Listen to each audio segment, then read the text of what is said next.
तो आज के व्याख्यान में हम इकाई 13 के अंतर्गत मौर्य शासन की स्थापना एवं मगध साम्राज्य के विस्तार पर चर्चा करेंगे। जैसा कि हम पहले इकाई 10, 11 और 12 में पढ़ चुके हैं कि जन से जनपद कैसे बदल रहे हैं। आज के व्याख्यान के मूल में हम व्याख्यान के अंत तक ये समझने में सक्षम हो सकेंगे कि भाई मगध का एक साम्राज्य के रूप में क्यों और कैसे विस्तार हुआ। मगध की भौगोलिक स्थिति की पहचान हम करेंगे आज के व्याख्यान में। इसके सामरिक महत्व को समझने की कोशिश करेंगे। आज हम इस बात पर व्याख्यान में चर्चा करेंगे कि इतिहास लेखन के प्रमुख स्रोत कौन से हैं जो मगध साम्राज्य के पूरे परिदृश्य को के लेखन में सहयोगी बन सकते हैं। इसी तरह से मौर्य शासन के पहले की जो 2 शताब्दियां हैं, चाहे हर्यक वंश हो या शिशुनाग वंश हो, इनके संदर्भ में हम देखेंगे कि मगध का उत्कर्ष कैसे हुआ। मौर्य शासन की स्थापना में सहयोगी प्रमुख तत्वों को रेखांकित करने की कोशिश करेंगे। जैसे हमने लोहे और तांबे की बात करा था, या उपजाऊ जमीन की बात करा था, या फिर मगध या पाटलिपुत्र जो उसकी राजगृह राजधानी थी, उसकी भौगोलिक स्थिति कैसे इस मगध के उत्कर्ष में सहयोगी बन सकी। और फिर अंत में हम चंद्रगुप्त, बिंदुसार और अशोक जैसे प्रारंभिक मौर्य शासकों के बारे में पढ़ेंगे, जिन्होंने एक जन से जनपद और जनपद को जो है महाजनपद में बदलते हुए मगध को उत्कृष्ट स्तर पर पहुंचा दिया। तो अब हम शुरुआत करते हैं कि जैसा कि हमने इकाई 10 में देखा था, जनपदों के बारे में पढ़ा था और महाजनपदों के बारे में पढ़ा था। बौद्ध धर्म ग्रंथ जो आगंतुर निकाय है, उसमें 16 महाजनपदों की बात हमने पहले करी थी, और यह दिखाया था कि उन जन से जनपद बने और जनपद से महाजनपद बने, और उन 16 महाजनपदों से फिर बाद में 4 महाजनपद बन रहे हैं, एक दूसरे को मिला ले रहे हैं लोग। उसमें मगध की भौगोलिक स्थिति को अगर देखें तो जैसे कौशल हो गया, बज्जी हो गया, मगध हो गया, ये मध्य गंगा घाटी के प्रमुख 16 महाजनपदों के राज्य हैं। जबकि एक जो चौथा राज्य है अवंती, वो पश्चिमी मालवा के आसपास स्थिति था। तो मगध की जो केंद्रीय स्थिति है, उसके पूर्व में अंग है, उत्तर में बज्जी है, और दक्षिण में मालवा के आसपास अवंती है, और उत्तर पश्चिम में काशी है, और काशी से थोड़ा सा सुदूर में जो है कौशल है। ये 4 जो राज्य हैं, 3 राज्य हैं जो मगध के इर्द गिर्द विस्तार हैं। मगध के अन्य विस्तार के संदर्भ को अगर हम देखने की कोशिश करें तो देखते हैं कि मगध वर्तमान का जो बिहार राज्य है, पटना, गया, नालंदा के इर्द गिर्द मगध फैला हुआ है। यहाँ की अगर जलवायु में मिट्टी की बात करें तो जलोढ़ मिट्टी है जो बहुत उपजाऊ है, कामोबेश वो गंगा घाटी के मिट्टी की तरह से ही है। मगध की आरंभिक राजधानी राजगृह है, नदी से दूर है, और इसका सामरिक और भौगोलिक महत्व है, बहुत ही महत्व रखता है किसी भी राजधानी के अस्थायी होने के संदर्भ में। जैसे इसके इर्द गिर्द लोहे की खनिज की उपलब्धता है, तांबा भी इसके इर्द गिर्द सुलभ है, और बाद में मगध की राजधानी पाटलिपुत्र बनती है, जिसको कुसुमपुर कहा गया है। और पाटलिपुत्र की बात करें तो जैसे सोन हो गया, गंगा हो गया, गंडक हो गया, और पुनपुन नदियों के मुहाने पर यह पाटलिपुत्र बसा था। आप देखोगे कि अपनी इस विशिष्ट स्थिति की वजह से पाटलिपुत्र उत्तरापद का मुख्य केंद्र बिंदु बन जाता है, और मौर्य साम्राज्य के महान शासकों ने इन नदी मार्गों से अपने वाणिज्य व्यापार को और अपने साम्राज्य की सुरक्षा को भी इन्हीं मार्गों से सुनिश्चित किया है। यह भी एक अहम बिंदु है मगध साम्राज्य के उत्कर्ष का। मौर्यों ने पाटलिपुत्र को मगध की राजधानी बनाया, और इससे यह उसके पहले गिरिध्वज थी, और उत्तरापद पर इन्होंने एक तरह से पूर्ण अधिकार किया। उत्तरापद एक व्यापारिक केंद्र था जो यहाँ हिमालय की तराई से होते हुए सीधे तक्षशिला तक होते हुए मध्य एशिया तक जाता था वाया तक्षशिला। शोध से यह स्पष्ट हुआ कि भाई लोहे की जो सुगमता थी, मगध के इर्द गिर्द जो लोहे की खादानें थी, उन्होंने मगध के उत्थान में एक अहम योगदान दिया। जैसे हथियार बने और हथियार से शासक और सत्तासीनों की ताकत में इजाफा हुआ। कृषि औजार भी उन लोहे के उपकरणों से बने। हमने बहुत पहले पूर्व में चर्चा करा था कि करीब 1000 के आसपास भारत में लोहे की जानकारी हो गई थी।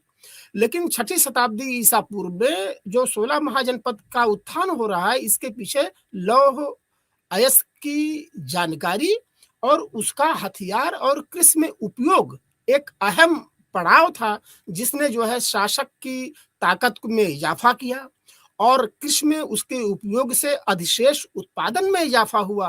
वो अधिशेष उत्पादन राजा ले रहा है, जिससे उसकी ताकत बढ़ रही है और फिर वो साम्राज्य विस्तार की तरफ कर रहा है। अभी मैं साम्राज्य की भी चर्चा करूंगा कि वास्तव में प्राचीन साम्राज्य में अशोक के साम्राज्य की बात करते हैं, मध्य साम्राज्य में इस्लामिक साम्राज्य की बात करते हैं, या आधुनिक युग में हमने देखा कि ब्रिटिश साम्राज्य की बात करते हैं। तो तीनों के एक मायने अलग हैं। यहाँ हम मौर्य साम्राज्य यानी अशोक के साम्राज्य की बात करेंगे। अब आइए देखते हैं कि मौर्य जो साम्राज्य है या मगध का उत्कर्ष है, इसके लिए जो जरूरी स्रोत हैं इतिहास लेखन के लिए, वो समझ कहां से विकसित होगी, इसके प्रमुख स्रोत क्या हैं? तो पहला अहम स्रोत है मगध के इतिहास लेखन के लिए अर्थशास्त्र। जो प्रारंभिक कौटिल्यकृत अर्थशास्त्र था, कौटिल्य आप सभी को अभी आगे हम लोग देखेंगे कि चंद्रगुप्त के गुरु थे और उन्होंने किस तरह से चंद्रगुप्त को सत्ता पर स्थापित किया। अर्थशास्त्र एक तरह से राजनीति शास्त्र की पुस्तक है। सप्तांग विचारधारा का विवरण इसमें बहुत अच्छे से दिया गया है। और कौटिल्य, जिनको उपगुप्त भी कहते हैं, चाणक्य भी कहते हैं, इनकी रचना मगध और मगध साम्राज्य पर एक तरह से अहम प्रकाश डालती है। विशाख दत्त बाद की रचना है, लेकिन मुद्रा राक्षस में खास करके मौर्य साम्राज्य के बारे में व्यापक विवरण मिलता है। पतंजलि, महर्षि पतंजलि योग दर्शन के प्रणेता थे और उन्होंने महाभाष्य लिखा है, उससे भी मौर्य साम्राज्य के बारे में जानकारी मिलती है। अन्य प्रमुख स्रोतों में जैसे बौद्ध ग्रंथ हैं तो दीपवंश है, महावंश है, सिंघली अनुसूची जिसको कहते हैं, दिव्यावदान है। इससे भी मौर्य साम्राज्य के शासकों और मौर्य साम्राज्य के बारे में, खास करके अशोक के बारे में व्यापक विवरण मिलता है, पर्याप्त ऐतिहासिक स्रोत मिलते हैं। जैन ग्रंथों की अगर हम बात करें तो भद्रबाहु का नाम आता है। बड़े भद्रबाहु जैन धर्म गुरु थे और अभी आप आगे देखोगे कि किस तरह से चंद्रगुप्त मौर्य ने राजपाट त्याग करके भद्रबाहु के नेतृत्व में ही जो है श्रवणबेगला की पहाड़ियों की तरफ जाकर के सल्लेसना से प्राण त्याग दे दिया था। तो इस मतलब भद्रबाहु का कल्प सूत्र भी पर्याप्त प्रकाश मौर्य इतिहास लेखन पर डालता है। ऐसे ही हेमचंद्र की परिशिष्ट बर्मन है, इससे भी प्रकाश पड़ता है इस मौर्य स्रोतों पर, और ये भी जैन ग्रंथ है। अशोक का अभिलेख सबसे अहम है। राजबली पांडे ने तो यह दावा किया है कि सिर्फ अभिलेखों के आधार पर अशोक के पूरे इतिहास को लिख सकते हैं और पर्याप्त पुरातात्विक साक्ष्य के रूप में, अकाट्य साक्ष्य रूप में अशोक के स्तंभ लेख, शिलालेख और लघु स्तंभ लेख मौजूद हैं, जिनके आधार पर इस मौर्य काल को या मगध के उत्कर्ष को के इतिहास को लिपिबद्ध किया जा सकता है। ऐसे ही रुद्रदामन का जूनागढ़ अभिलेख है, इससे भी प्रकाश पड़ता है। कुछ आहत सिक्के हैं, मैं पूर्व में चर्चा कर चुका हूं कि आहत सिक्के करीब 5वीं 6वीं शताब्दी से ही शुरू हो जाते हैं, लेकिन मौर्य काल के आहत सिक्कों में एक तरह से एक फर्क ये आता है कि इनका मानकीकरण दिखता है। पूर्व के जो आहत सिक्के थे उनका कोई मानकीकरण नहीं है, ऐसा नहीं लगता है कि किसी एक निश्चित संस्था ने उसको मतलब रिलीज किया है या जारी किया है। लेकिन मौर्य काल में आते आते लगता है कि कोई एक राज्य की ऐसी संस्था है जो इन सिक्कों को जारी कर रही है।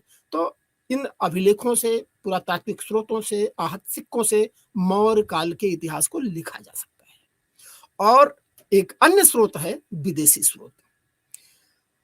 विदेशी स्रोतों में जैसे मेगास्थनीज की इंडिका हो गई, सबसे अहम सेल्यूकस का राजदूत था, वो चंद्रगुप्त के दरबार में आया था, जिसका विवरण अभी मैं चर्चा करूंगा। पर्याप्त प्रकाश पड़ता है। मेगास्थनीज की इंडिका मूल रूप से तो अभी उपलब्ध नहीं है, लेकिन जस्टिन स्ट्रोबो प्लेनी के तमाम प्रसंगों में ये बात आती है कि मेगास्थनीज की इंडिका भारत के खास करके 7 प्रकार की जातियों की बात करते हैं वो, कि उस समय वहाँ पर थी, और मौर्य काल के बारे में प्रकाश डालते हैं। वैसे स्ट्रोबो, जस्टिन और प्लूटार्क, ये सारे मतलब जो यूनानी, ग्रीक यूनानी लेखक हैं, ये मौर्य काल के बारे में व्यापक विवरण यानी विशद विवरण देते हैं। अच्छा, अब हम जब मौर्य और मगध साम्राज्य के उत्कर्ष की बात जब करते हैं, तो हमें ये समझना जरूरी है कि वास्तव में मौर्य, चंद्रगुप्त मौर्य के पहले जो 200 शताब्दियां हैं, 200 वर्ष हैं पीछे के, उसमें पाटलिपुत्र यानी मगध किस स्थिति में है। तो हम यहाँ पर खास करके एक प्रमुख वंश का विवरण देंगे कि मौर्यों के पूर्व की राजनीतिक विरासत में, स्थिति में हर्यक वंश आता है, और हर्यक वंश को पहले बार बताते हैं कि ये शायद साम्राज्य का गठन हो रहा है। इसमें करीब 544 से लेकर के 492 बीसी के आसपास ये डायनेस्टी चलती है। इसमें बिंबिसार का नाम प्रमुखता से आता है, और जैन स्रोतों में उसको श्रवणिक कहा गया है। इसका शासनकाल करीब 544 से 492 ईसा पूर्व के आसपास आता है। बिंबिसार पहला शासक था जिसने मगध के विस्तार में अहम योगदान दिया। वो अंग को जीतकर मगध साम्राज्य में मिला दिया। मैं पूर्व में चर्चा कर रहा हूं कि 16 महाजनपद थे, लेकिन उन 16 से 4 बन रहे हैं, और फिर उन चारों के स्थान पर एक मगध का उत्कर्ष हो रहा है। यहां ये देखिए कि बिंबिसार ने जो है अंग को जीतकर मगध में मिला लिया। मगध की जो आरंभिक राजधानी है गिरिव्रज जिसको कहते हैं, जिसे राजगृह कहते हैं, उसको बिंब है कि वास्तव में बिंबिसार ने अपने व्यावहारिक संबंधों की वजह से कौशला देवी, कौशल नरेश से वैवाहिक संबंध स्थापित किया, और कौशला देवी से विवाह किया। प्रसेनजित की बहन थी, कौशल नरेश की बहन थी। दूसरी जो वैवाहिक संबंध बिंबिसार कर रहे हैं वो लच्छवी राजकुमारी चलना थी।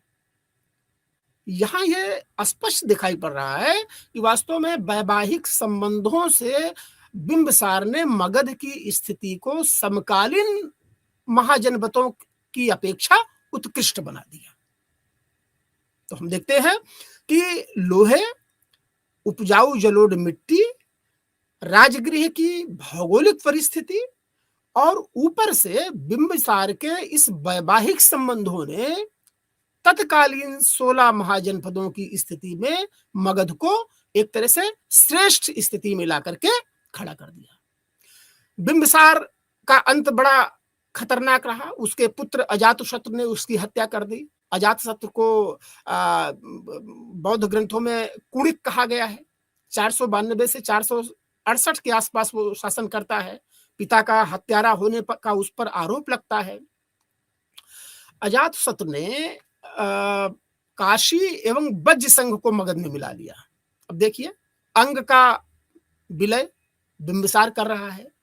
काशी जो पश्चिम में है मगध के, उसका विलय अजातशत्रु कर रहा है, और वज्र संघ जो गणराज्य था उसके विलय में तो बाकायदा रथमूलक और शिलाकंटक 2 हथियारों का उपयोग का पहली बार विवरण आता है। ये दरअसल बताते हैं कि संभवतः वज्र संघ को जीतने के लिए अजातशत्रु ने महात्मा बुद्ध से भी आइडिया मांगी। कुछ अपुष्ट स्रोतों से पता चलता है कि बुद्ध ने ही रथमूलक और शिलाकंटक अस्त्र के बारे में इनको बताया कि भेद डाल करके ही आप जो है वज्र संघ को जीत सकते हो, और फिर अजातशत्रु ने जो है वज्र संघ को जीत लिया और मगध में मिला लिया। इसी के समय बुद्ध को निर्माण प्राप्त हुआ। पूर्व में मैं व्याख्यान में चर्चा कर चुका हूं कि राजातशत्रु के समय ही बुद्ध का 8वें वर्ष बुद्ध को निर्माण प्राप्त होता है, और फिर आप देखते हैं कि राजगृह में बुद्ध के भस्मावशेषों पर जो है एक स्तूप का निर्माण अजातशत्रु करा रहे हैं। बौद्ध संगीत जो प्रथम हो रही है वो अजातशत्रु के समय ही हो रही है, सप्तवर्णी गुफा में। और उस बौद्ध संगीत में जो है शुरू के जो त्रिपिटक में 2 पिटक हैं, विनय पिटक और सुत्त पिटक, उनका संकलन हो रहा है। तो हम देखते हैं कि बिंबिसार के बाद अजातशत्रु दूसरा शासक था जिसने मगध के क्षेत्रीयता में विस्तार किया, जनपदों को विलय करके मगध की स्थिति को उत्कृष्ट करा दिया।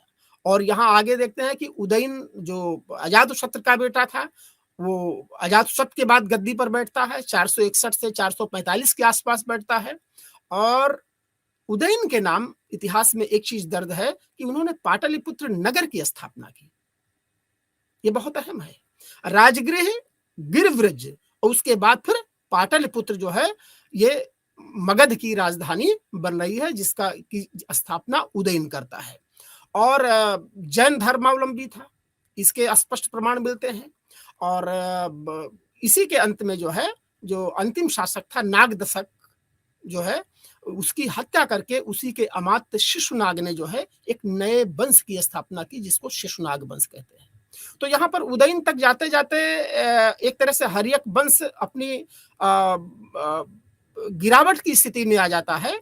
और इस हर्यक वंश की पृष्ठभूमि में ही शिशुनाग वंश की स्थापना हो रही है, जो करीब 412 से 434 के आसपास ये डायनेस्टी काम कर रही है। शिशुनाग वंश की कुछ 2-3 फैक्ट पर विद्यार्थियों को ध्यान देना चाहिए। जैसे अवंती पर जो है आक्रमण कर लिया और उसको मगध साम्राज्य की राजधानी बना लिया।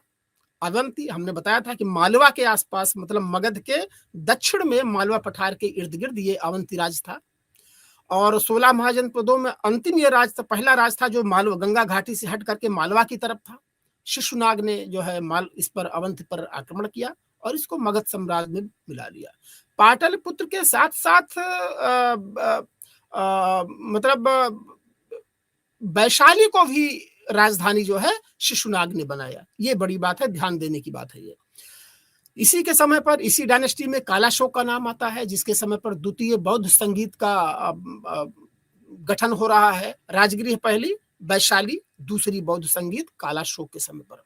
और इस वंश का जो अंतिम शासक था वो नंदी बर्मन था। नंदी बर्मन के बाद ये शिशुनाग वंश एक तरह से समापन की ओर जा रहा है और यहीं से एक तरह से नंद वंश की शुरुआत हो रही है। इसी पृष्ठभूमि में उत्तरापथ में पाटलिपुत्र में नंद वंश की शुरुआत हो रही है। बहुत महत्वपूर्ण है नंद वंश, क्योंकि नंद वंश के शासकों के समय ही उत्तर भारत में बहुत अराजकता फैलती है। तो नंद वंश में पुराणों के अनुसार माना गया कि महापद्म नंद इसका संस्थापक था।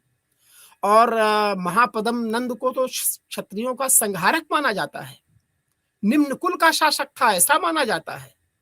और माना जाता है कि इसको परशुराम का अवतार भी माना गया कि इसी के अंतिम शासक घनानंद के समय पर सिकंदर का पश्चिमोत्तर सीमा प्रांत से भारत पर आक्रमण हो रहा है। यूनानी लेखक इस बात की पुष्टि करते हैं और यूनानी लेखक इस घनानंद को अग्रमीज भी कहते हैं। करीब 322 के आसपास चंद्रगुप्त मौर्य ने चाणक्य की मदद से घनानंद की हत्या कर मौर्य वंश की नींव डाली। यहां पर यह ध्यान देने की बात है कि घनानंद का शासन जनप्रिय नहीं था। दरबार में विद्वानों का अपमान हो रहा था, शासन प्रशासन अच्छे से चल नहीं रहा था। पश्चिमोत्तर सीमा प्रांत पर लगातार यूनानियों के आक्रमण हो रहे थे। यानी सिकंदर की मैं बात कर रहा हूं, उसके पहले हाखामानी साम्राज्य की बात कर रहा हूं। और इस अव्यवस्था और अराजकता की स्थिति में दरबार में असंतुष्ट और अपमानित कौटिल्य, जिन्हें चाणक्य कहते हैं, उन्होंने रास्ता चलते एक ऐसे बालक को तलाशा। बताते हैं, इतिहासकार लिखते हैं कि राजकीलम नामक खेल कुछ बच्चे जंगलों में कर रहे थे। चरवाहे बच्चों में से ही कुछ बच्चों को बैठा करके एक छोटा सा बच्चा लोगों को आदेश दे रहा था, राजा के पाठ का नाटक कर रहा था। उसको राजकीलम खेल कहा गया है। चाणक्य की नजर उस बालक पर पड़ी और फिर ला करके उसको शिक्षित और दीक्षित किया और फिर उसको मगध का उत्तराधिकारी बना दिया। युद्ध करके नंद वंश के अंतिम शासक की हत्या करके चंद्रगुप्त मौर्य को मगध की गद्दी पर बैठा दिया। ये इसकी कहानी है। यहाँ पर एक मुझे यह भी समझना है कि भाई इस बीच में हर्यक वंश और शिशुनाग के बाद एक करीब 1 शताब्दी 2 शताब्दी का ऐसा बीच का कालक्रम है जहां पर कुछ विदेशी आक्रमण भी हो रहे हैं। विदेशी आक्रमणों में अगर हम देखें तो पहला विदेशी आक्रमण हाखामानी का आता है, जिसको ईरानी आक्रमण कहते हैं। और इसका बाकायदा जो वहां का ईरानी शासक था दारा प्रथम, उसने 3 लेख लिखवाया था। नक्शे रुस्तम, बेहस्तून और पर्सपोलिश। इन 3 स्तंभ लेखों में मतलब ये बात पता चलती है, और इतिहास का पिता जो हेरोडोटस है, जो हिस्टोरिका पुस्तक लिखता है, वो लिखता है कि सिंध को जीत करके दारा प्रथम ने जो है उसे अपना 20वां प्रांत बना लिया। यानी सिंधु नदी के पश्चिमोत्तर सीमा जो है हाखामानी यानी ईरानियों के साम्राज्य का अंग बन चुकी थी। लेकिन दारा तृतीय के समय तक आते आते, दारा तृतीय ईरानी शासक था, मकदूनिया से चला हुआ एक फिलिप द्वितीय का बेटा सिकंदर, अलेक्जेंडर द ग्रेट जिसको कहते हैं, वो आता है और उर्वेला के युद्ध में हखामानी साम्राज्य को करीब 336 के आसपास ध्वस्त कर देता है। यानी पूरा का पूरा ईरानी साम्राज्य मकदूनियन साम्राज्य का अंग बन जाता है। अब चूंकि सिंध का क्षेत्र 20वां प्रांत ईरानी साम्राज्य का था, तो संभवतः शायद वो सिंध क्षेत्र पर भी मकदूनियन आधिपत्य हो गया। सिकंदर आगे बढ़ता है और उसका अम्भी से सामना होता है, जो अधीनता को स्वीकार करता है। फिर पोरस से जो है उसका युद्ध होता है, और ये बहुत जोरदार और मतलब 2 राजाओं के बीच का मजबूत युद्ध है, जिसको वितस्ता का युद्ध बोलते हैं। इसे हाइपरडेस्पीस का युद्ध बोलते हैं। यद्यपि इसमें पोरस की पराजय हुई, लेकिन पोरस की शूरवीरता से सिकंदर प्रभावित होता है, और सिंधु नदी के इर्द गिर्द वो 2 नगर बसाता है, निकैया और बहुकेफला। निकैया एक तरह से विजयनगर है, बहुकेफला उसका घोड़ा था जिसके नाम पर उसने इस नगर को बसाया। और फिर वो भारत के अंदर प्रवेश करने की हिम्मत नहीं करता, बल्कि वहीं से वो वापस बेबीलोन की तरफ जाने का एक तरह से करता है। अब यहां पर देखना है कि ये जो 36 से लेकर के, अच्छा या ध्यान देना होगा कि 323 के आसपास जाते जाते बेबीलोन में सिकंदर की मृत्यु हो जाती है। तो सिकंदर के इन आक्रमणों का अगर देखें कि जो भारत पर इफेक्ट है, प्रभाव है, वो क्या पड़ रहा है, तो हम देखते हैं कि इन यूनानियों के आक्रमणों से एक तरह से खरोष्टी लिपि का आगमन भारत में होता है। ध्यान देना, अभी हम आगे पढ़ेंगे कि जो अशोक के स्तंभ लेख हैं वो 4 लिपियों में हैं, ग्रीक, आरमाइक, ब्राह्मी और खरोष्ठी। तो ये खरोष्ठी लिपि ईरानी और यूनानी प्रभाव से ही भारत में आई, जो दाएं से बाएं तरफ लिखी जाती थी। उसी तरह से ये माना जाता है कि अभिलेख उत्कीर्ण करने की कला भारत ने ईरानियों से सीखा। उसी तरह से माना जाता है कि क्षत्रप शासन प्रणाली ईरानियों के आक्रमण के प्रभाव से भारत में आई। मुद्रा निर्माण की कला और खास करके गंधार कला शैली पर तो ईरानी प्रभाव का स्पष्ट प्रभाव दिखाई पड़ता है। बाद में इस गंधार कला के तहत बुद्ध की मूर्तियां बनती हैं, ये अहम बात है। सिकंदर के आक्रमण के बाद जब सिकंदर यहां से वापस चला जाता है तो एक बहुत बड़ी रिक्तता आती है। लेकिन सिकंदर के आक्रमणों ने उत्तर भारत के तमाम छोटे छोटे कुनबों को क्षत्रपियों में एक तरह से बदल दिया, और इस क्षत्रप प्रणाली ने बाद में सिकंदर के चंद्रगुप्त मौर्य के लिए राज्य निर्माण के लिए काम को बड़ा आसान कर दिया। इस क्षत्रप प्रणाली से मगध के उत्थान में जो चंद्रगुप्त को काम करना था, उससे उसको आसानी हुई। तो हम अब यहां से देखने की कोशिश करेंगे कि वास्तव में हार्यक वंश, शिशुनाग वंश और उसके बाद जो ईरानी और यूनानी आक्रमण हो रहे हैं, उनके प्रभाव बस भारत में मगध के इर्द गिर्द एक नए शासक का उत्थान हो रहा है, वो है चंद्रगुप्त मौर्य। मौर्य साम्राज्य को मोटे मोटे तौर पर देखें तो 323 ईसा पूर्व से 184 ईसा पूर्व के आसपास ये शासनकाल माना जाता है। इसमें चंद्रगुप्त मौर्य, बिंदुसार और अशोक 3 शासकों की एक विस्तार से चर्चा हम लोग करने वाले हैं। चंद्रगुप्त मौर्य के बारे में बताते हैं कि 323 से लेकर के 295 बीसी के आसपास इनका शासन पाटलिपुत्र में था। अगर इनके कुल की बात करें हम, तो एक तरफ जहां ब्राह्मण साहित्य इनको निम्न कुल का यानी शूद्र कुल का बताते हैं, तो बौद्ध और जैन साहित्य क्षत्रिय कुल के बताते हैं। विशाख दत्त की जो मुद्रा राक्षस है वो भी इन्हें निम्न कुल का बताते हैं। इनके बारे में पर्याप्त जानकारी विदेशी लेखकों से मिलती है, बाद में रुद्रदामन के गिरनार के अभिलेख से भी मिलती है। प्लूटार्क तो यहाँ तक लिखता है कि 6 लाख की सेना लेकर के संपूर्ण भारत को चंद्रगुप्त ने रौंद डाला। कौटिल्य अर्थशास्त्र की रचना कर रहे हैं और वो चंद्रगुप्त मौर्य के जो है गुरु थे। अभी मैंने चर्चा करा कि एक निम्न कुल के बालक को, साधारण से बालक की प्रतिभा को पहचान करके वो जो राजकीलम खेल खेल रहा था, चंद्रगुप्त को शिक्षित दीक्षित करके घनानंद के खिलाफ उतारा और मगध का शासक बना दिया कौटिल्य ने चंद्रगुप्त को। अब चंद्रगुप्त जब मगध के शासक बन गए तो एक विवरण आता है कि यूनानी शासक सेलुकस निकेटर से इनका युद्ध होता है। ये चंद्रगुप्त के लिए बहुत महत्वपूर्ण था। करीब 305 के आसपास ये युद्ध हो रहा है और यूनानी शासक कौन है? दरअसल सिकंदर के वापस चले जाने के बाद उसके जो सेना नायक थे, उसके द्वारा ईरानी और भारतीय क्षेत्र पर जो विजित क्षेत्र थे उन पर उन्होंने यूनानियों ने शासन करना शुरू किया। उसी में से सेलुकस था जिसको चंद्रगुप्त मौर्य ने पराजित किया।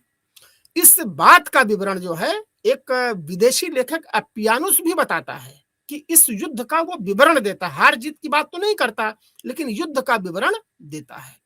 अन्य स्रोतों से पता चलता है कि इस युद्ध के बाद एक तरह से मैत्री संबंध होता है सेलुकस निकेटर और चंद्रगुप्त मौर्य के संदर्भ के बीच में। वो क्या था? चंद्रगुप्त मौर्य ने 500 हाथी दिया सेलुकस निकेटर को। बदले में सेलुकस निकेटर ने 4 प्रांत, एरिया की बात आती है, अराकोशिया की बात आती है, जेड्रोसिया की बात आती है और पेरोपिनिसिडाई की बात आती है। ये दरअसल हेरात, काबुल, कंधार के इर्द गिर्द के ये 4 क्षेत्र हैं जिनको बताते हैं कि अपनी पुत्री का विवाह किया सेलुकस ने चंद्रगुप्त से और दहेज में इन 4 प्रांतों को दिया। तो ये बहुत अहम था, खास करके उस प्राचीन काल में भारत के राजनीति के संदर्भ में।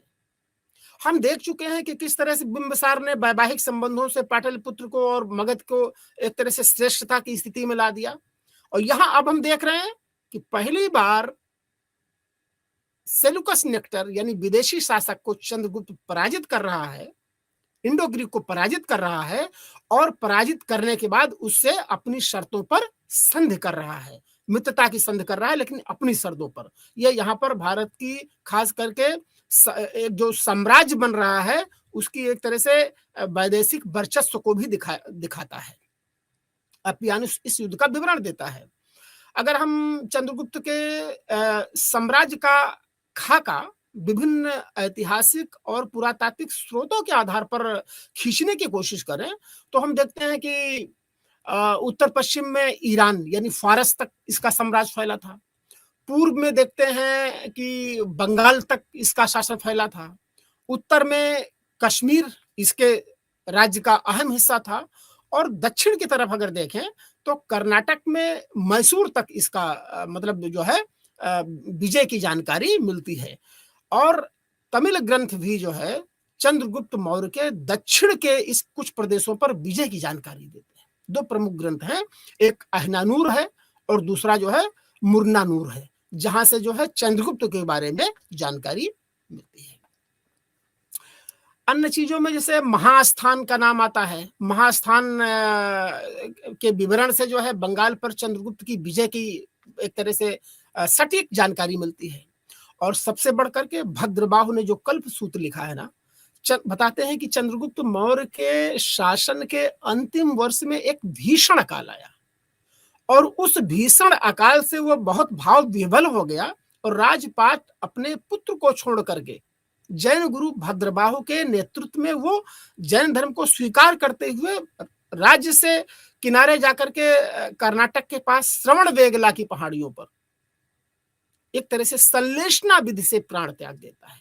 ये संलेषणा विधि बहुत महत्वपूर्ण है, बच्चों को ध्यान रखना चाहिए। इससे जो है एक तरह से एक पॉइंट का क्वेश्चन आता है कि संलेषणा क्या है। तो जैन धर्म में तपस्या और आत्मनिग्रह से प्राण को त्यागने की जो विधि है उसको संलेषणा कहते हैं। और ये विवरण स्पष्ट रूप से साहित्यिक स्रोतों से पता चलता है कि चंद्रगुप्त मौर्य ने श्रवणबेगला, जो मैसूर में स्थित है, उसकी पहाड़ियों पर सल्लेशना विधि से अपने प्राण को त्याग दिया। तो उसके जैनी होने की भी प्रमाणिकता होती है और सल्लेशना एक शब्द भी इस रेफरेंस में आया है। चंद्रगुप्त मौर्य के बाद बिंदुसार का नाम आता है। उसका बेटा था बिंदुसार, और जब वो गद्दी पर बैठता है तो करीब 298 से 272 तक बीसी तक बिंदुसार शासन करता है। बिंदुसार के बारे में भी भारतीय साक्ष्य और यूनानी साक्ष्य दोनों पर्याप्त प्रकाश डालते हैं। यूनानी लेखों में तो उसको अमित्रोचेटस कहा गया है। इसी तरह से भारतीय वांग्मय में, वायु पुराण में उसको भद्रसार कहा गया है। जैन ग्रंथ में बिंदुसार को सिंहसेन कहा गया है। उसके ये अलग अलग नाम है, लेकिन इतिहासकारों ने इन तीनों नाम का जो समीकरण बैठाया वो बिंदुसार के साथ बैठाते हैं। बिंदुसार तक आते आते जो पाटलिपुत्र की फॉरेन पॉलिसी है, विदेश नीति है, वो और श्रेष्ठ स्तर पर पहुंच रही है। 2 विदेशी राजदूत उसके दरबार में आते हैं, इसके स्पष्ट साहित्यिक प्रमाण हैं।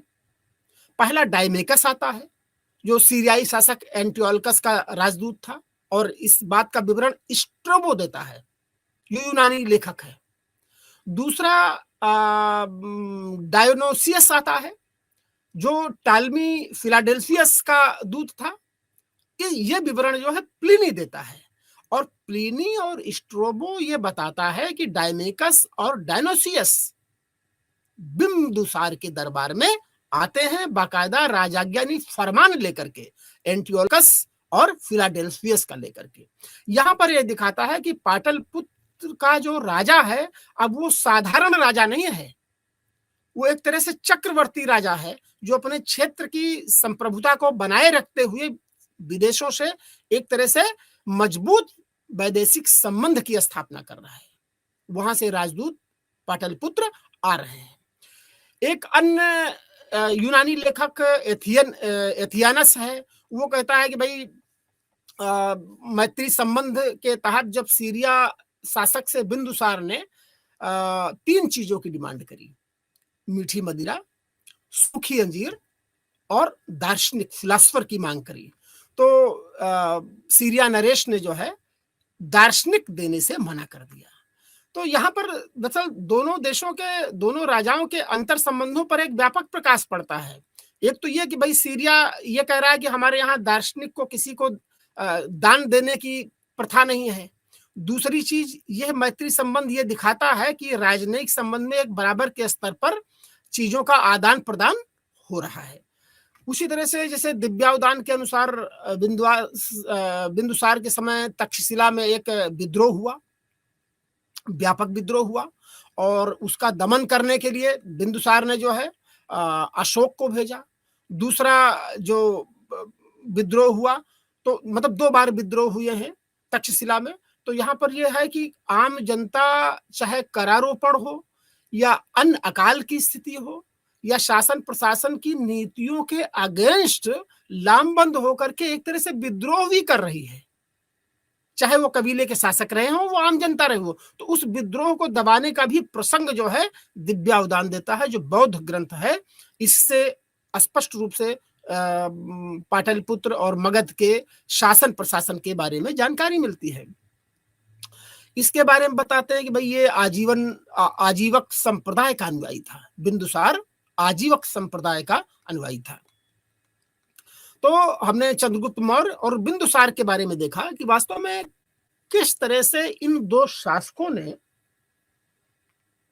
पाटलिपुत्र को राजधानी बना करके मगध को उत्कृष्ट स्थिति में पहुंचा दिया, और मगध के आंतरिक और बाह्य प्रशासन के साथ साथ स्पष्ट वैदेशिक संबंधों को भी एक मूर्त रूप दिया, जहां विदेशी शासकों के राजदूत दरबार में आ रहे हैं और मैत्री संबंधों के तहत उनसे एक तरह से निगोशिएशन किया जा रहा है, चीजों का आदान प्रदान किया जा रहा है। ये चीजें यहां पर बहुत महत्वपूर्ण है।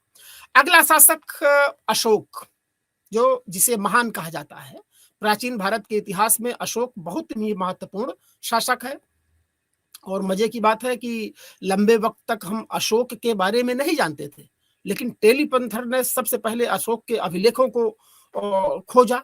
और उसी तरह से जब जेम्स प्रिंसपे ने अशोक के लिपि को पढ़ लिया, तो मुझे पता चला कि एक अशोक प्रियदर्शी नाम का एक ऐसा शासक था जो हमारी भारत की ही भूमि पर शासन करता था। पाटलिपुत्र उसकी राजधानी थी और वो एक तरह से बहुत उदार और व्यापक दृष्टिकोण का शासक था। अशोक के शासनकाल के बारे में चर्चा करें तो करीब 273 से लेकर के 232 बीसी के आसपास अशोक का शासन विभिन्न पुरातात्विक और साहित्यिक स्रोतों के मिलान से स्पष्ट होता है कि यह दौर रहा होगा उसके शासन में। एक तरफ सिंघली अनुसूचित जो बौद्ध धर्मश्रुति है वो ये कहती है कि भाई 99 भाइयों की हत्या करके वो गद्दी पर बैठा। दूसरी तरफ जो खास करके लौकिक साहित्य हैं वो बताते हैं कि पहले अशोक शैव धर्म का उपासक था। खास करके कल्हड़ जो है अशोक को शिव का उपासक बताता है। और कल्हड़ ने राजतरंगिणी में ये स्पष्ट लिखा है, जो 11वीं शताब्दी के आसपास की रचना है, कि कश्मीर में श्रीनगर की स्थापना अशोक करा है। ये भी एक बहुत अकाट्य प्रमाण है। मास्की गुर्जरा उदयगोलम में उसके नाम में अशोक लिखा मिलता है। तो अब अशोक के अभिलेखों से ही उसके नाम का स्पष्ट प्रमाणीकरण हो गया। एक वक्त था कि देवनाम प्रिय हम सिंघल द्वीप के राजा को समझते थे। इतिहासकारों ने यह आकलन शुरू कर दिया कि भाई सिंघल द्वीप का कोई देवनाम प्रिय राजा था जिसने भारतीय परिदृश्य पे भारतीय क्षेत्र पर शासन किया था।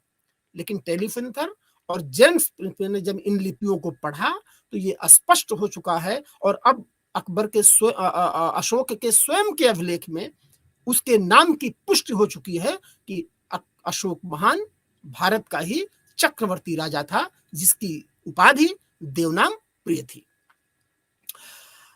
अशोक के संदर्भ में एक उसके जीवन में एक अहम पड़ाव कलिंग युद्ध है। कलिंग की राजधानी तोशली थी जो खास करके पूर्वी क्षेत्र में उड़ीसा के आसपास था। और 261 में एक तरह से तिथि पर एक तरह से सहमति बनती है कि कलिंग का युद्ध हुआ था। इस कलिंग युद्ध में बताते हैं कि लाखों लोग काल के गाल में समा गए। इस युद्ध की पुष्टि एक तरह से प्रकारांतर से खारवेल का एक अभिलेख मिला है, हाथी गुम्फा का अभिलेख। और संभवतः उस समय वो बताता है कि भाई वहां पर नंदराज नाम का कोई शासक शासन कर रहा था। कलिंग युद्ध और उसके भयावह परिणामों के बारे में अशोक के स्वयं के 13वें शिलालेख से जानकारी मिलती है। 13वें शिलालेख 13 शिलालेख है, 13वें में उसके कलिंग युद्ध के परिणामों की जानकारी मिलती है। सवाल ये इतिहास में इतिहासकारों को लिए बड़ा कौतूहल का है कि भाई कलिंग को लेकर के इतनी उत्सुकता अशोक में क्यों थी। तो प्लिनी उस समय का यूनानी लेखक है, वो बताता है कि व्यवसाय की दृष्टि से, बंदरगाहों की दृष्टि से, वैदेशिक व्यापार की दृष्टि से कलिंग एक अहम स्थिति में था। तो दूसरी तरफ कौटिल्य बताते हैं कि भाई कलिंग हाथियों के लिए प्रसिद्ध था और उस समय युद्ध में हाथियों का एक अहम रोल था। तो मतलब दोनों के मिले जुले रुझान से हम ये समझ सकते हैं कि कलिंग एक तरह से सामरिक महत्व का होने की वजह से अशोक को लगा कि कलिंग को लेना चाहिए। और उसने जो है नरसंहार के साथ जो है कलिंग में बहुत कत्ले आम किया। लेकिन कलिंग युद्ध ही एक ऐसा युद्ध था जिसने अशोक की पूरी मनोवृत्ति को बदल दिया। दिव्यावदान जो बौद्ध अनुश्रुति है वो लिखता है कि भाई उपगुप्त एक बौद्ध भिक्षु था। उसने जो है कलिंग युद्ध के बाद अशोक को बौद्ध धर्म में दीक्षित किया और अशोक भेरी घोष को त्याग करके धम्म घोष को अपना लिया। युद्ध की नीति को त्याग करके जो है धम्म की नीति को अपना लिया। ये धम्म की नीति के पर भी अभी मैं चर्चा करूंगा। एक तरह से ये ऐसी आचार संहिता है जो मानव मात्र के कल्याण के लिए, राष्ट्र के कल्याण के लिए बहुत उपयोगी है, जिसकी अभी मैं आगे चर्चा करने वाला हूं। अब अशोक जब बुद्ध धर्म को अपना लिया इतिहासकारों में इस बात को लेकर के विवाद है कि क्या अशोक भिक्षु हो गया या गृहस्थ बौद्ध धर्म को अपनाया, तो संभवतः वो गृहस्थ बौद्ध धर्म को अपनाया होगा। शासन के 10वें वर्ष वो बोध गया जाता है, 20वें वर्ष लुम्बिनी ग्राम जाता है। मैंने पिछले व्याख्यान में चर्चा करा था कि किस तरह से लुम्बिनी यात्रा पर, जो नेपाल की तराई में स्थित है, जहां पर बुद्ध का जन्म हुआ था, वो जाता है और अनुशयकों के ये कहने पर कि यही बुद्ध का जन्म हुआ था, तो उसने कर को 1/8 कर दिया। इस बात का प्रमाण रुम्मनदेही का अभिलेख देता है। अभिलेखीय साक्ष्य से ये बिल्कुल पुष्ट हो गई है। तो देखिए यहां पर आर्थिक पहलू पर भी इस अभिलेख से जानकारी मिलती है। दूसरे, अशोक बौद्ध धर्म स्वीकार कर लिया था, ये बात सिर्फ सिंहली अनुश्रुति या बौद्ध ग्रंथ ही नहीं कहते हैं। उसके स्वयं के भाब्रू यानी बैराट जो राजस्थान में स्थित है, उस अभिलेख से पता चलता है कि अशोक बौद्ध धर्म को स्वीकार कर लिया। वो बुद्ध धम्म संघ का अभिवादन कर रहा है। बुद्ध शरणम गच्छामि, धम्म शरणम गच्छामि, संघ शरणम गच्छामि। और बताते हैं कि इसके बाद तो उसने अपने पूरी प्रशासनिक मशीनरी को बौद्ध धर्म के उत्थान प्रचार प्रसार के लिए लगा दिया। धम्म महामात्र नामक एक अधिकारी की नियुक्त कर रहा है, जो ये देखता है कि लोग उस बुद्ध धम्म संघ के हिसाब से आचरण कर रहे हैं कि नहीं कर रहे हैं। ये तब्दीली जो है खास करके कलिंग युद्ध के बाद, और अगर ये मान लें दिव्यावदान की बात कि उपगुप्त के बौद्ध धर्म में अशोक को दीक्षित करने के बाद जो परिवर्तन आ रहा है, वो उसकी विचारधारा में भी आ रहा है। और आगे देखेंगे कि अशोक के शासन प्रशासन में भी कहीं न कहीं वो चीजें दिखाई पड़ रही हैं। आगे हम देखते हैं कि अशोक बराबर की पहाड़ियों में आजीवकों को, जो एक आजीवक नया संप्रदाय था, उसके लिए भी गुफाओं का निर्माण करता है। एक तरह से यहाँ पर उसकी दया, दानशीलता, परोपकार दिखता है। 4 तरह की मतलब गुफाओं की एक बात वहां पर आती है, जैसे कर्ण चौपर, सुदामा और विश्व झोपड़ी। ये 4 तरह की गुफाएं जो है अशोक ने आजीवकों के लिए अपनाई थी। अब इतिहास के विद्यार्थियों के लिए अशोक की जो उपादेयता है, उसके उस धम्म में निहित है। इसे समझना बहुत जरूरी है। और मैं तो कहता हूं कि भाई धम्म की जो प्रासंगिकता है वो वर्तमान में भी है। एक तरफ हम देखते हैं कि अशोक तक जाते जाते मगध का जो साम्राज्य विस्तार था, वो वास्तव में चक्रवर्ती हो चुका था। उत्तर से दक्षिण मैसूर तक, उत्तर में कश्मीर तक, फारस तक, और इधर बंगाल से लेकर के और पश्चिमोत्तर में जो है, ये इतने व्यापक क्षेत्र में अशोक का साम्राज्य यानी मगध का उत्कर्ष दिखाई देता है। यह साम्राज्य बहुत विविधता लिए हुए है, जिसमें विभिन्न तमाम तरह की जातियां, जनजातियां, भाषाओं के लोग रह रहे हैं। और इस पर एक कठोर नियंत्रण से शासन कर पाना शायद संभव ना रहा हो उस युग में। तो उसी के निस्तारण के लिए मुझे लगता है कि शायद धम्म की नीति को लेकर के आए, एक तरह से राजकीय आदेश के रूप में धम्म की नीति को लेकर आए। तो हम कह सकते हैं कि अपनी प्रजा के नैतिक उत्थान के लिए अशोक ने जो आचार संहिता प्रस्तुत की, उसे अभिलेखों में धम्म कहा गया है। धम्म की परिभाषा कोई नई नहीं थी अशोक की। वास्तव में राहुलोवाद सूत्र में पहले भी इस तरह की बातें आ चुकी हैं, और अशोक ने अपने दूसरे एवं 7वें स्तंभ लेख में धम्म की स्पष्ट व्याख्या की है। क्या है यह धम्म? अपसयाने बहुकयाने सचे सोचे माधवेचा, यानी पाप से निवृत्त हो, विश्व का कल्याण हो, दयावान बनिए, सत्य एवं कर्म ही धम्म है, साधु स्वभाव होना चाहिए, कल्याणकारी कार्य करिए, व्यवहार में मृदुता हो, दया, दान, शुचिता, माता पिता की और बड़ों की आज्ञा को मानिए, गुरुजनों के प्रति आदर भाव हो, यही तो धम्म है। अब सोचिए कि अगर ये बात आज के हजारों साल पहले किसी शासक ने अपने राज्यादेश का, अपने राजकाज का हिस्सा बना लिया हो, और वो वर्तमान के लिए कितना उपयोगी है। अगर प्राणी मात्र में इस तरह की भावना आज आती है तो वास्तव में ये जो कटुता और वैमनस्य की बयार पूरे समाज में चल रही है, इस पे निजात निश्चित रूप से प्राप्त की जा सकती है। हम कह सकते हैं कि वास्तव में ये जो मगध सम्राट की बनावट थी ना, संरचना थी, ये इसकी विविधता में धम्म से ही नियंत्रण किया जा सकता था। लोगों के अंदर इन तत्वों को स्वाभाविक रूप से पैदा करके कानून के प्रति जवाबदेह, इंसान का इंसान के प्रति प्रेम फैला करके एक तरह से इस शासन तंत्र को अस्थायी किया जा सकता था। संभवतः ये अशोक का एक तरह से नई राजनीति थी, जिसने मगध को कम से कम अशोक के समय तक उत्कृष्टता के स्तर पर बनाए रखा। तो तनाव कम करने के लिए धम्म को प्रस्तुत किया अशोक ने, ये बड़ी बात थी। मैं बता चुका हूं अभी कि वास्तव में 1750 के आसपास जब एलिफेंथर ने इन पत्थरों को खोजा, उन पत्थरों को जिन पर चरवाहे धार लगाया करते थे, बड़ा बेशकीमती था। आर्कोलॉजिकल सर्वे ऑफ इंडिया के तहत जो है जब इन्होंने इसको खोजा और बाद में जब इन स्तंभों को संरक्षित किया और 1837 के आसपास जेम्स प्रिंसपी ने इनको पढ़ा, तो इस प्राचीन महान शासक के बारे में एक गौरव गाथा का ज्ञान समाज, भारतीय समाज को और देश दुनिया को हुआ। अब हम देखते हैं कि वास्तव में अशोक ने अपने शिलालेखों, 14 बृहद शिलालेख हैं, ये ध्यान देने की बात है, 7 स्तंभ लेख हैं और लघु किया, जहां से जो है जनता गुजरती थी और उसको वो पढ़ लेती थी, तो शासन प्रशासन की नीतियों को वो फॉलो करती थी, जिससे शासन प्रशासन करने में आसानी होती थी।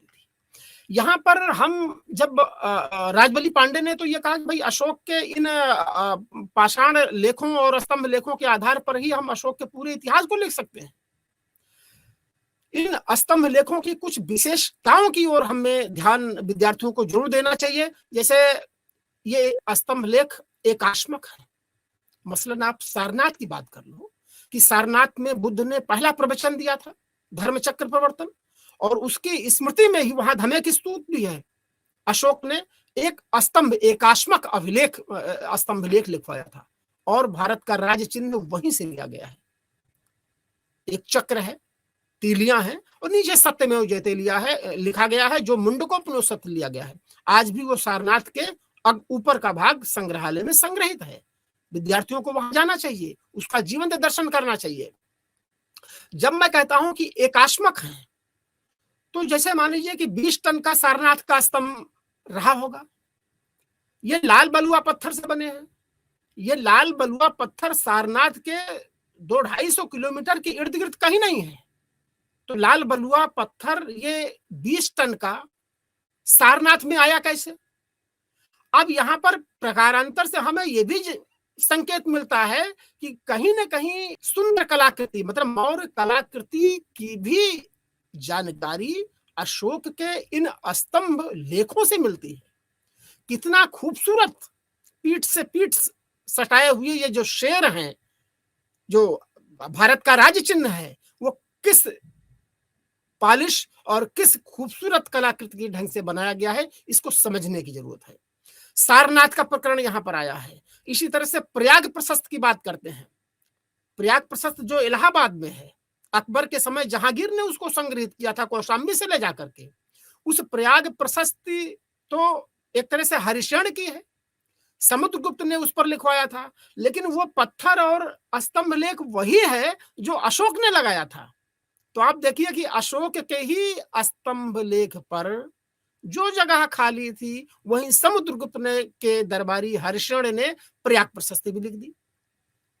लाल बलुआ पत्थर का यहाँ पर उपयोग हो रहा है।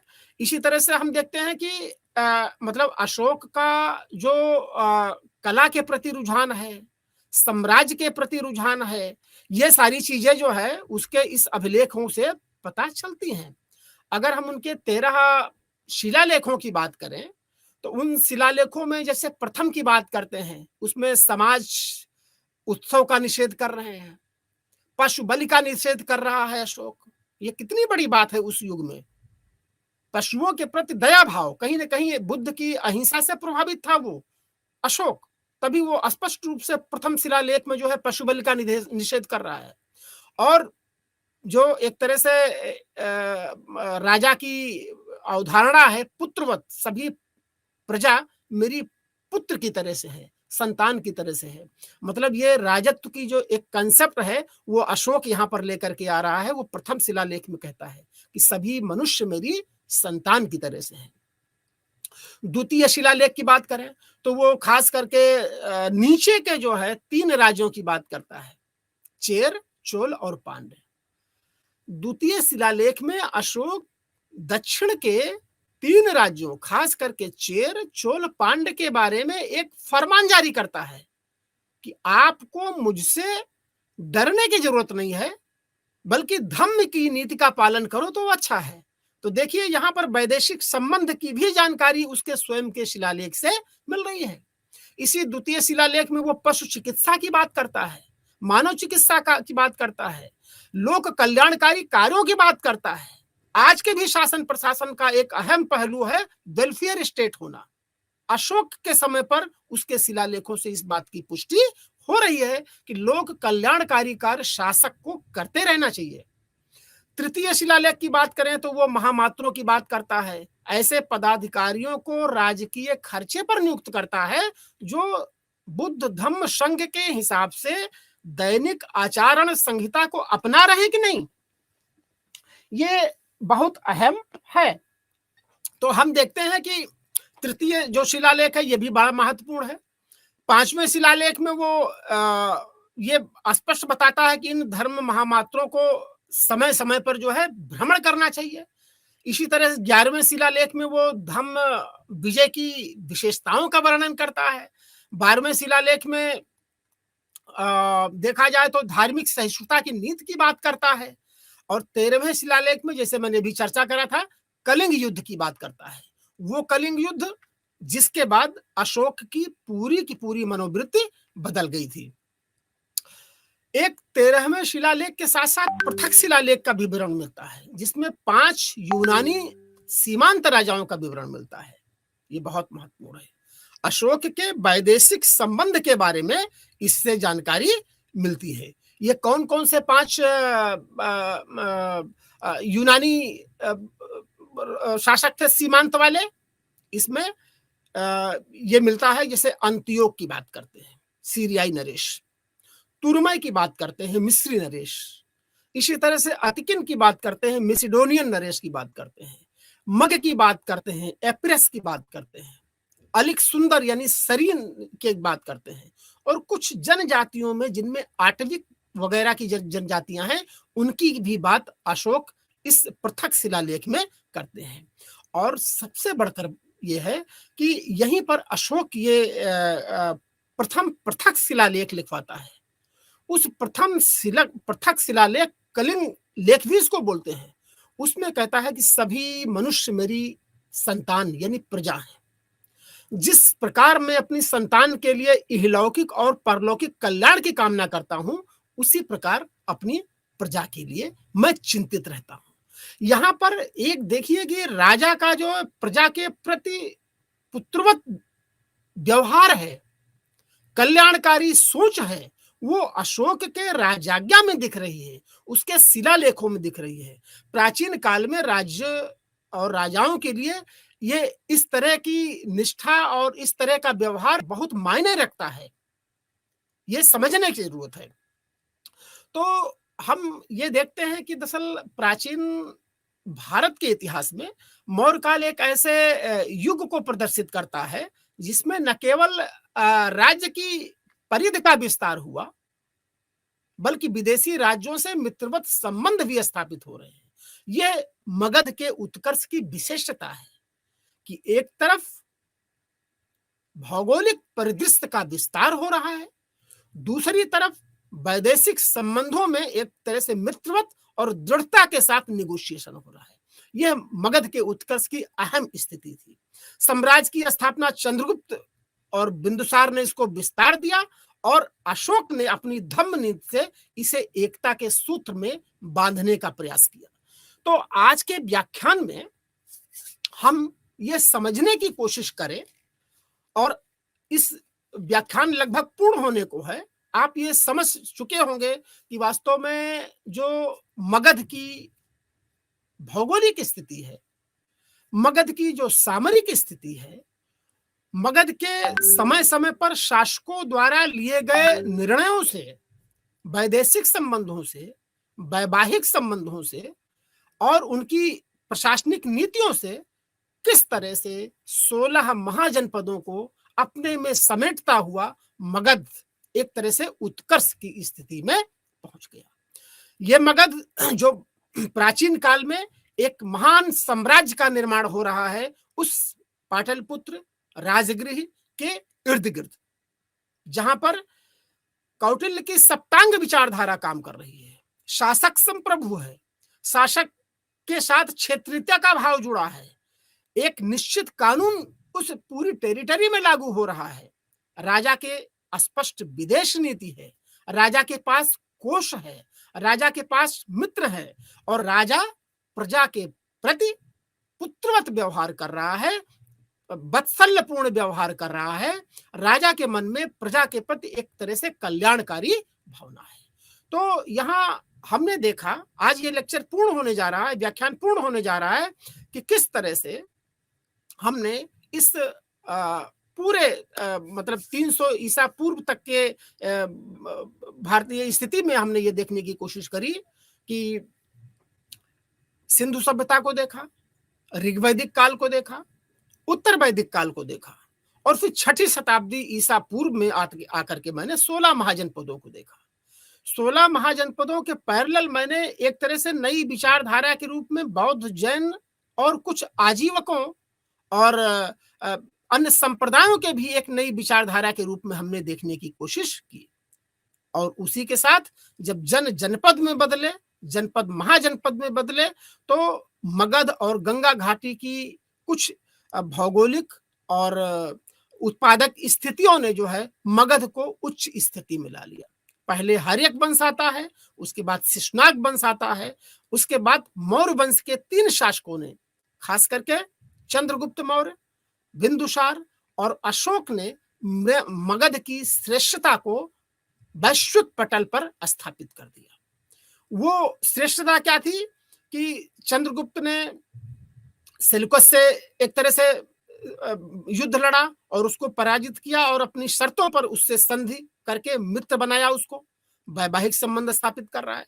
बिंदुसार के समय पर भारतीय और विदेशी लेखक दोनों उसके वैदेशिक संबंधों की बात करते हैं, डायनोसिस और अप्पियानुस की बात मैं कर रहा हूं। और अशोक के समय पर देखते हैं कि पर्याप्त रूप से अशोक के शिलालेख, स्तंभ लेख उसकी आंतरिक और विदेश नीति को की स्पष्ट व्याख्या करते हैं। अभी मैंने बताया कि किस तरह से वो दक्षिण के 3 राजाओं के नाम फरमान जारी करता है कि आपको हमें से डरने की जरूरत नहीं है, बल्कि आपको बुद्ध, धम्म और संघ के प्रति निष्ठा रखने की जरूरत है। कलिंग युद्ध ने किस तरह से अशोक के पूरे मन मस्तिष्क को बदल दिया और उसके बाद जब वो बौद्ध धर्म को उपगुप्त से दीक्षा लेता है तो अपने राजकाज को पूरा एक आचार संहिता को बौद्ध मानदंडों से प्रभावित कर दिया, बना दिया और अब वो भेरी घोष की जगह धम्म घोष को अपना लेता है और पूरी नीतियों को उसी हिसाब से लागू करता है। यहीं तक नहीं, धम्म को का पालन लोग करें इसके लिए धम्म महामातों के नियुक्त करता है। वो भाभू के बैराट शिलालेख अभिलेख में बुद्ध के प्रति अपने समर्पण को दिखाता है, पशुओं के प्रति दया भाव रखता है, प्रजा के प्रति कल्याण की भावना रखता है, माता पिता की सेवा हो, पड़ोसियों से अच्छे संबंध हो, दयालुता हो, इस तरह की बात वो धम्म में करता है। एक तरह की उसकी वो नैतिक आचार संहिता थी जो एक तरह से लोगों का मन बदल करके शासन के प्रति निष्ठा को पैदा करना था और दूसरे लोगों को युद्ध और संघर्ष की स्थिति से उबार करके एक तरह से धम्म की स्थिति में लाना, ये उस समय में अशोक की बहुत बड़ी सूझबूझ थी। लेकिन अशोक के बाद ये मौर्य साम्राज्य लंबे समय तक शासन नहीं कर पाया और धीरे धीरे वो बिखर गया। इसके बारे में तमाम इतिहासकारों ने लिखा है, जिसको हम आगे के व्याख्यान में उसको चर्चा करेंगे।